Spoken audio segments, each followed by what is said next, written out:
कल्पना कीजिए, एक ऐसा जीव जो हजारों साल तक बर्फीले समुद्रों का राजा रहा, जिसे हिमयुग भी मिटा नहीं सका, लेकिन इंसानों ने उसे सिर्फ धरती से हमेशा के लिए खत्म कर दिया।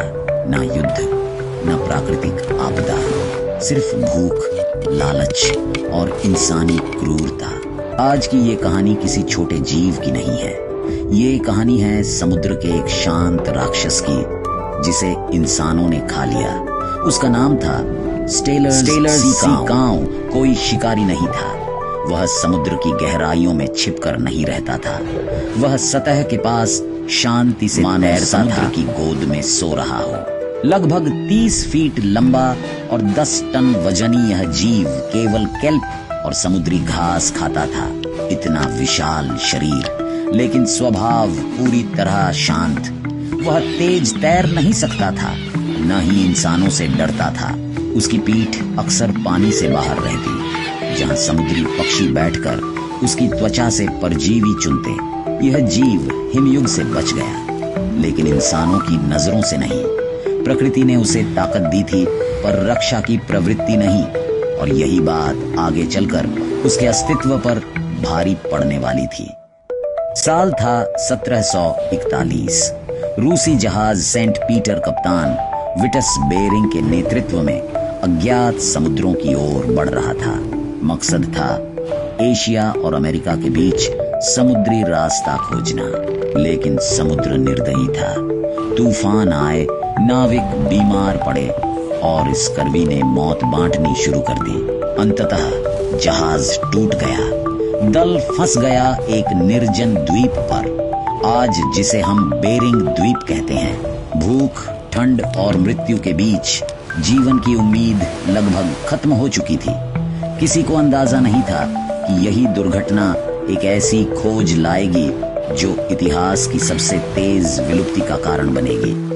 उन भूखे और टूटे नाविकों में एक व्यक्ति अलग था, जॉर्ज विल्हेम स्टेलर। वह डॉक्टर था, प्राकृतिक वैज्ञानिक था और सबसे बढ़कर एक पर्यवेक्षक। जब बाकी लोग भोजन खोज रहे थे, स्टेलर की नजर समुद्र पर गई। उसे पानी के नीचे काले पहाड़ जैसे आकार दिखे। करीब जाकर उसने जो देखा वह विज्ञान के लिए चमत्कार था। एक विशाल समुद्री स्तनधारी, डुगोंग जैसा, लेकिन कई गुना बड़ा। स्टेलर ने इसे नाम दिया स्टेलर्स सी काऊ। उसने इसके शरीर, व्यवहार और स्वभाव का विस्तार से वर्णन किया। विडंबना यह थी कि उसकी यही लिखी पंक्तियां इस जीव की एकमात्र विरासत बन गई। स्टेलर ने लिखा, इस जीव की त्वचा पेड़ की छाल जैसी मोटी और खुरदरी थी। दांत नहीं थे, सिर्फ मजबूत केराटिन प्लेट्स। लेकिन सबसे चौंकाने वाली बात उसका व्यवहार था। यह जीव सामाजिक था, भावनात्मक था और अपने साथी से गहरा लगाव रखता था। स्टेलर ने एक दृश्य देखा। जब एक मादा सिकाऊ को शिकार कर तट पर खींचा गया, तो उसका नर साथी उसे छोड़कर नहीं गया। 3 दिन तक वह तट के पास मंडराता रहा, भाले सहता रहा, पर पीछे नहीं हटा। यह कोई दैत्य नहीं था, यह एक संवेदनशील प्राणी था। लेकिन भूखे इंसानों के लिए भावनाओं की कोई कीमत नहीं होती।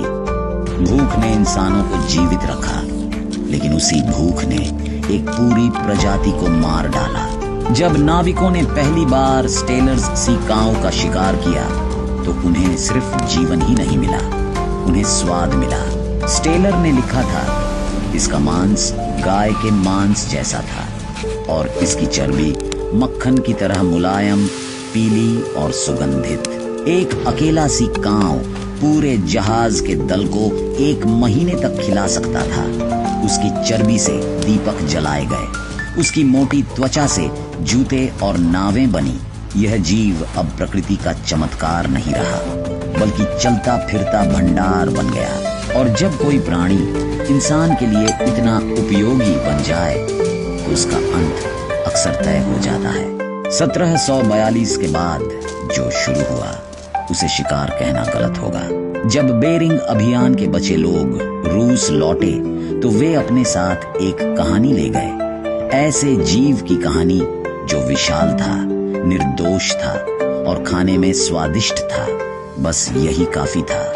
फर व्यापारियों और सी ऑटर शिकारियों ने बेरिंग द्वीप को अपना पड़ाव बना लिया। क्यों खाना ढोया जाए जब समुद्र में हजारों टन मांस तैर रहा हो। सी काऊ धीमे थे, इंसानों से डरते नहीं थे। हारपून से वार होता और शिकार इंतजार करता कि खून बहकर जीव मर जाए। कई बार उन्हें घायल कर समुद्र में छोड़ दिया जाता, इस उम्मीद में कि शव तैर कर लौट आए, पर हर एक के बदले 4 और बेकार में मारे जाते। यह भूख नहीं थी, यह निर्दयता थी। स्टेलर्स सी काऊ प्रकृति की उस गति से जीता था जहां हर चीज धीरे होती है। उसका शरीर विशाल था, लेकिन बढ़ने में उसे कई साल लगते थे। उसका प्रजनन चक्र बेहद धीमा था। एक समय में बहुत कम बच्चे, यानी हर मौत अपूरणीय थी। 1741 में इनकी संख्या लगभग 2000 मानी जाती है, लेकिन इंसानों की हत्या की रफ्तार प्रजनन से कहीं तेज थी। 1754 तक शिकारियों ने शिकायत करनी शुरू कर दी। अब सी काऊ आसानी से नहीं मिलते। इन्हें खोजने के लिए द्वीप के और दूर और खतरनाक हिस्सों में जाना पड़ता। फिर भी शिकार रुका नहीं। जितना कम मिलता गया उतना ही ज्यादा मारा गया। प्रकृति चेतावनी दे रही थी, लेकिन इंसान सुनना नहीं चाहता था। साल था 1768। बेरिंग द्वीप का समुद्र पहले जैसा नहीं रहा था। जहां कभी विशाल काले शरीर पानी की सतह पर धीरे धीरे हिलते दिखते थे, वहां अब खामोशी थी। उसी साल एक शिकारी ने दावा किया, उसने आखिरी स्टेलर सी काऊ को मारा। इसके बाद कोई दृश्य नहीं, कोई निशान नहीं, कोई आवाज नहीं। हिमयुग से बचा जीव इंसानी लालच से नहीं बच सका। 27 साल, बस इतना ही समय लगा एक पूरी प्रजाति को धरती से मिटाने में। लेकिन मौत यही नहीं रुकी। सी ओटर के शिकार से समुद्री संतुलन टूटा। सी अर्चिन बढ़े, केल्प जंगल खत्म हुए। एक जीव नहीं मरा था, एक पूरा इकोसिस्टम ढह गया। समुद्र शांत था, लेकिन यह शांति कब्रिस्तान की थी। स्टेलर्स सी काऊ की कहानी सिर्फ अतीत की त्रासदी नहीं है, यह एक चेतावनी है। यह हमें याद दिलाती है कि प्रकृति के संसाधन अनंत नहीं होते, और इंसान की शक्ति अगर जिम्मेदारी से खाली हो तो वह विनाश बन जाती है। आज भी नीली व्हेल, गैंडा, हाथी उसी रास्ते पर खड़े हैं। जॉर्ज स्टेलर ने इस जीव को शब्दों में बचाया, लेकिन इंसान उसे जीवन में नहीं बचा सका। इतिहास एक सवाल छोड़ गया है, क्या हम फिर वही गलती दोहराएंगे या इस बार समय रहते रुक जाएंगे? इसका जवाब अब भी हमारे हाथ में है। दोस्तों, आप क्या सोचते हैं? क्या आज भी हम वही गलती कर रहे हैं? नीचे कमेंट में अपनी राय लिखिए। वीडियो पसंद आया हो तो लाइक करें। ऐसी और सच्ची, डरावनी और अनजानी कहानियों के लिए चैनल को सब्सक्राइब करें और बेल आइकॉन दबाना ना भूलें। मिलते हैं अगले वीडियो में।